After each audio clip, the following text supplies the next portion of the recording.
네, 안녕하세요. 국민의힘 최승재 의원입니다. 2020년 1월 5일 오늘의 주요 뉴스와 역사 속 오늘 말씀드리도록 하겠습니다. 잘 아시겠지만 요새 정인이 관련 사건이 온 세상에 떠들썩합니다. 1월 3일 날 그것이 알고 싶다의 정인이 사건이 방송되고 난 후에 여러 가지 사회적으로 관련된 뉴스가 많이 나오고 있습니다. 이 사건이 왜 관심이 있는 이유는 입양된 정인이가 양부모에 의해서 폭력에 의해서 고의적으로 문제가 돼서 사망한 사건이기 때문입니다. 그동안 이 경찰은 세 차례나 학대 의심 신고를 받았지만 양부모 말만 믿고 사건을 처리하지 않았다고 합니다. 어찌 보면은 미연에 방지할 수 있었던 최소한 목숨을 건질 수 있었던 일이었는데 이 사회 시스템이 제대로 작동하지 않았던 일이라고 할 수 있고 사실을 보면 온 세상이 정인이한테 미안해해야 될 일이라고 생각을 합니다. 사망 후 시신의 상태를 본 의료진이 경찰에 신고하고 나서야 부검을 하고 아동학대 치사로 양부모를 구속한 사건입니다. 그 이후에 여러 가지 상황을 보니까 살인죄를 적용시켜야 될 정도로 상당히 의도적인 사건으로 지금 보고 있습니다. 양부모에 대한 법적 처벌은 국민적 공분을 고려해서 엄정하게 진행되길 바라고 있고요. 문재인 대통령도 입양 아동에 대한 사후 지적을 하고 있습니다. 아동 학대의 전반적인 감지, 아동 인권 보호에 대한 시스템을 개선시켜야 되는 부분이고 예산을 집중해야 된다고 생각합니다. 근데 이런 일은 사실 그동안 처음 있는 사건은 아니었었죠. 그동안 심심찮게 일어났던 부분입니다. 아동에 대한 문제에 대해서는 이 사회에서 몇 번씩 있었는데 그때마다 사실 관심이 있고 그냥 또 스쳐 지나가는 일이었습니다. 지금 인구수가 많이 줄어든다고 뭐 기사에도 나오고 그랬는데 사실 이 아동에 관련된 부분에 대해서는 천륜이고 일륜입니다. 사실 자기 자식만 귀하다고 여기는 이런 게 문제인 거고요. 또 이렇게 친부모가 아닌 양부모들이 입양해놓고 이렇게 벌어지는 일. 또 어찌 보면 또 친부모들이 또 아동을 학대한 사건들도 또 일어나기도 합니다. 이런 부분에 대해서는 심이 없는 아동 학대 사건은 정말 어떻게 보면 도덕적인 기준, 이 사회적 어떤 기준이 잘못 돌아가고 있는 것이 아닌가 생각이 들고요. 정말 안타까운 사건이라고 할 수 있습니다. 사회에서 우리가 새로운 기준을 좀 살고 규범을 새로 만들어야 되는 일이라고 생각하고요. 법적인 기준도 새로 강화해야 된다는 사건이라고 생각하고 국가가 여러 가지 부분으로 권력 다툼이라든지 어쩌면 다른 부분에 치중하지 말고 최소한의 새로운 기본적인 도덕적인 기준부터 새로 정립해야 되는 부분이라고 생각을 합니다. 두 번째 뉴스는 선거용 돈풀기 관련된 기사가 나왔습니다. 오늘 조선일보에 나온 건데 선거 앞두고 2차 전국민 재난지원금 꺼내든 여당이랍니다. 더불어민주당 지도부가 4일 전국민 재난지원금 지급 카드를 꺼내들었다. 작년 4월 총선 직전에도 전국민 재난지원금을 지급한 사건으로 재미를 봤다라는 얘기죠. 정부 여당은 작년에 9조 3천억 원 규모의 3차 재난지원금을 예산을 편성했었고 이 예산이 채 집행되지 않은 상황에서 민주당 지도부가 또 전국민 재난지원금을 꺼내든 것이다 라고 합니다. 2, 3월쯤 백신이 조금 들어오면은 코로나 확산세가 좀 진정 국면에 접을 때쯤에 또 전국민 재난금을 띄울 것이라는 관측이 예상되고 있는데요. 잘 아시겠지만 이 전국민 재난지원금에 관련된 이 부분은 효율성에 대해서는 여러 가지 정부 기관에서 사실은 문제를 했었죠. 뭐 돈 주는 거에 대해서 마다할 사람은 없겠지만 그동안 3차 재난지원금 나오고 2차 재난지원금 나올 때 그동안 정부 여당에서 미온적으로 했었거든요. 그 관련된 부분도 사실 국민의힘이나 야당에서 적극적으로 추진을 했었던 부분이고 처음에는 재난지원금이 필요 없다 할 정도로 정부 여당이 미온적이었던 부분이 있었던 건 여러 기사를 보시면 알겠습니다. 근데 그런데도 불구하고 지금은 또 재난지원금을 늘리겠다. 예산이 지금 상당히 부족하다고 얘기하면서도 재정 지출이 상당히 넘게 있고 불필요한 예산이 지금 상당히 많습니다. 그 재난지원금을 혹시라도 선거 전략으로 활용하는 것은 문제라는 지적들이 나오고 있고 지금 정말 어려운 소상공인 자영업자들에게 재난지원금을 지금 집중적으로 지금 해주지 않으면 또 나중에 사회적 문제 비용이 더 추가로 안에 들어간다는 것이 나온다. 그래서 선별 지원이라는 부분에 대해서는 많이 나오고 있죠. 특히 자영업자, 소상공인, 특수형 형태 근로자에게서 두껍게 선별 지원하는 부분들이 만나고 있고요. 외국 같은 경우도 그렇게 하고 있습니다. 지금. 안정적으로 월급을 받는 직장인까지 재난지원금을 받는 것이 과연 옳은가? 실제로 재난지원금을 주니까 그 저축이라든지 빚 갚는 데 사용했다는 그런 자료들도 많이 나와 있습니다.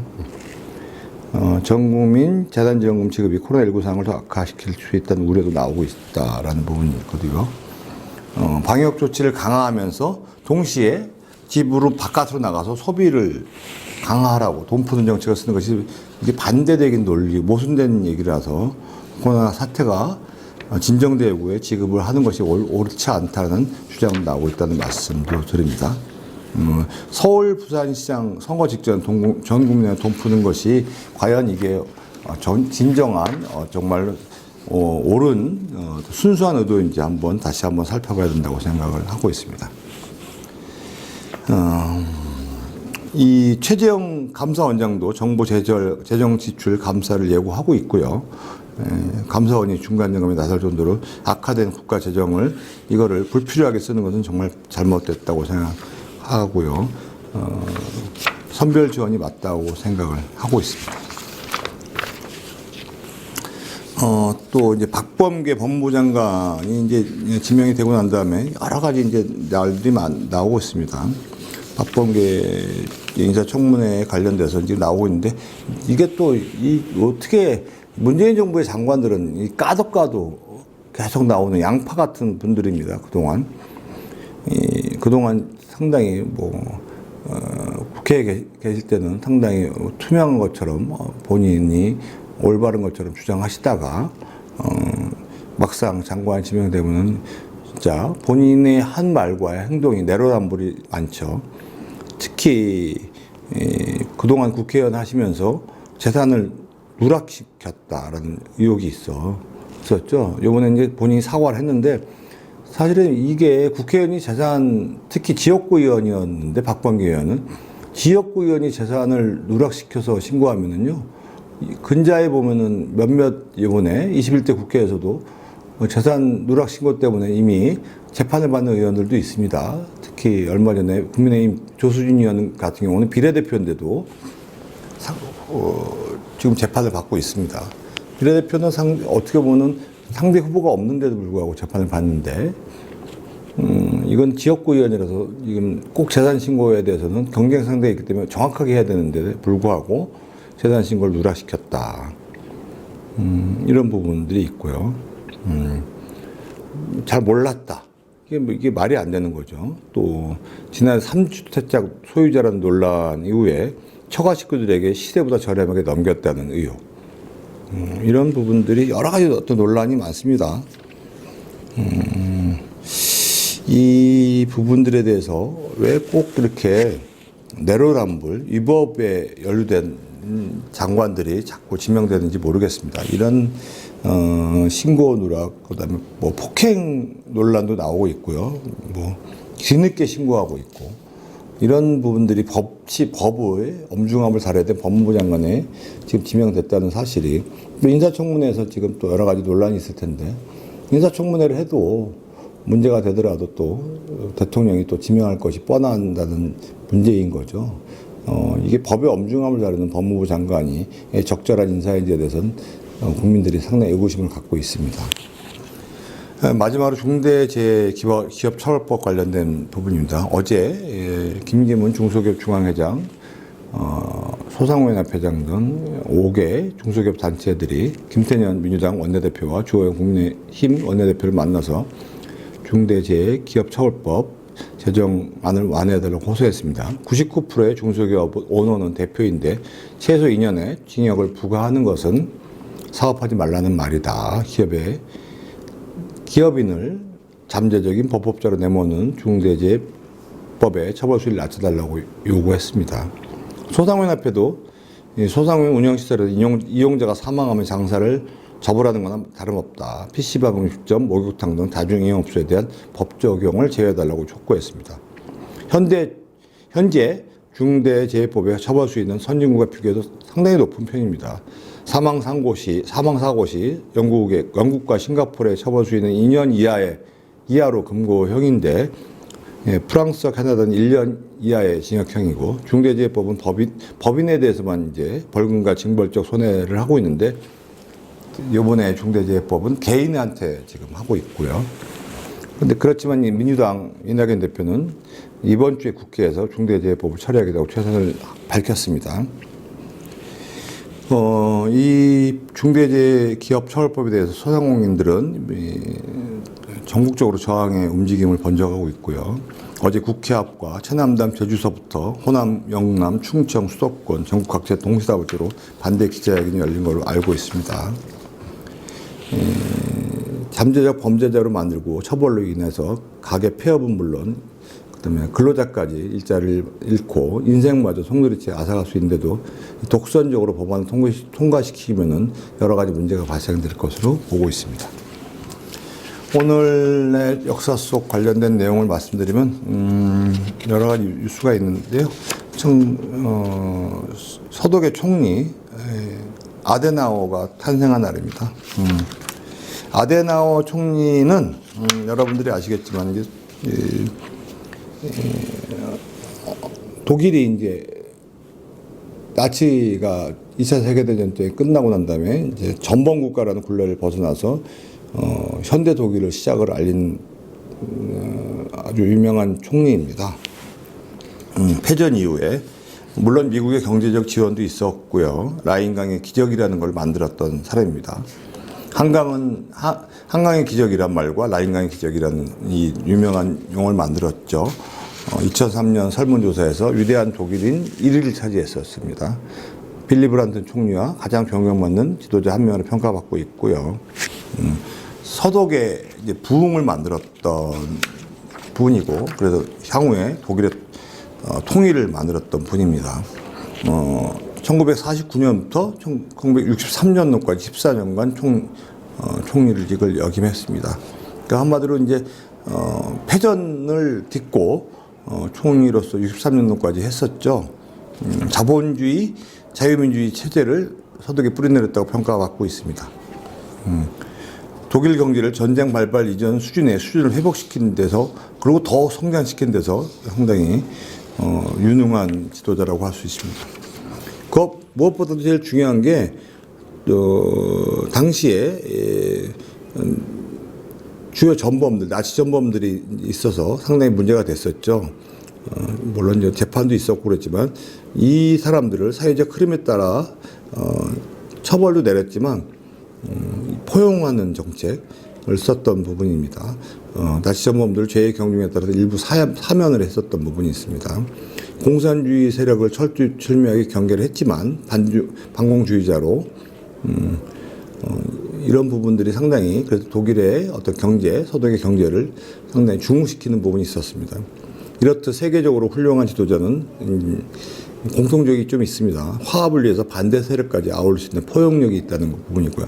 포용과 화합의 정신 없이는 결코 훌륭한 지도자가 정부가 될 수 없고, 이런 걸로 기반으로 인해서 경제를 활성화시키는 여건이 됐다고 생각합니다. 또 한 가지 뉴스는 미국의 트루만 대통령이 트루만 페어드 정책을 오늘 발표했습니다. 이 트루만 페어들 정책이 왜 중요한 부분이냐면은 이 트루만이 유즈벨트 대통령의 뉴딜 정책을 연장 확대한 것인데요. 미국의 경제를 안정시키는 데 노력했었죠. 이 트루만의 독트린 선언이라는 게 뭐냐면 미국의 목적은 공산 제국주의에 대해서 세계의 모든 국가를 원조하는 것이다 라는 부분입니다. 그러니까 트루만은 미국만을 보호하자는 게 아니라 전 세계에서 공산주의에 대해서 저항하고 미국의 보호를 내리겠다. 대한민국이 트루만 독트린을 수용함으로써 상당히 공산주의로부터 벗어날 수 있는 기회가 생겼다는 거죠. 공산 진출에 대한 방파제를 구축하는 부분이 생겼다는 거죠. 그래서 김구 선생님은 트루만이 전 세계 자유 애호 국민에게 희망을 주었다는 메시지까지 발송을 합니다. 그래서 상당히 이 트루만의 어떤 이 관련된 부분은 상당히 뛰어난 부분이라고 할 수 있고요. 개혁안이라고 할 수 있습니다. 이 트루만의 개혁안 중에 페어드라는 개혁안 중에 대표적인 것은 사회보장 제도의 확대가 있고요. 공공주택법의 제정, 그다음에 여러 가지 이제 의회와 같이 노력했다는 부분이 있습니다. 이 루이벨트 대통령이 서거하고 난 다음에 대통령직을 승계했는데 상당히 국내 개혁 정치를 내세웠죠. 여러 가지 부분에 대해서 상당히 노력했던 정책이라고 할 수 있습니다. 이상으로 1월 오늘의 주요 뉴스까지 여러분께 오늘 기사를 마치도록 하겠습니다. 감사합니다.